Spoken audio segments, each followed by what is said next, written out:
Je reviens sur mes exposés concernant la deuxième création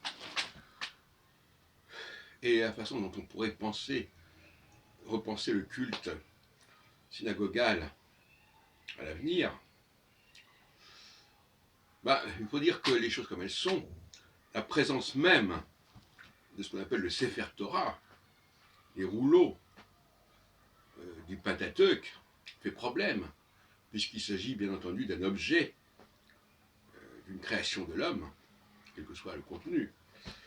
Et que, comme on a dit dans Osée, chapitre 8, tout ce que l'homme fabrique fait problème au regard de la deuxième création.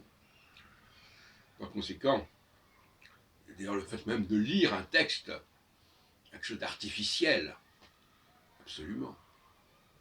On peut parler presque d'idolâtrie, quelque part, par rapport à tout ce qui est écrit. Il faut rester dans l'oralité. Et la présence de livres pour lire les textes pendant l'office, sans parler donc effectivement de ces rouleaux, de ces manuscrits de la Torah qui sont enfermés dans une armoire et qui ressortent lors de la fête de Sibrat Torah.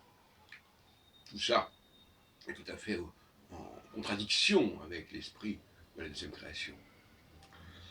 Et de manière générale, d'ailleurs, il faut infiniment mieux préférer l'oralité à la lecture du texte écrit. Alors, cette lecture du texte écrit demande d'être réservée à ce que j'appellerais les archéologues, comme moi, qui ont besoin de lire ces documents. Mais ce n'est pas pour tout le monde. Et l'autre jour, nous avons eu un incident à ce sujet. Je peux dire, dans le cadre des cafés Philo McDo, une personne s'est mise à lire un texte que je lui avais donné, comme ça, un livre que je lui avais donné, comme ça, parce que ça m'était tombé sous la main, et elle a commencé à le lire à voix haute, avec une certaine forme d'exaltation et de jubilation, de pouvoir lire un texte à voix haute, et elle se sentait beaucoup plus à son aise que lorsqu'il s'agissait de répondre aux questions qu'on lui posait dans le cadre de notre café philo. Et d'une manière générale, nous avions justement eu aussi une interview d'une personne du texte féminin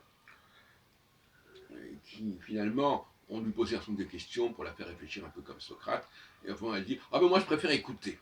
Je préfère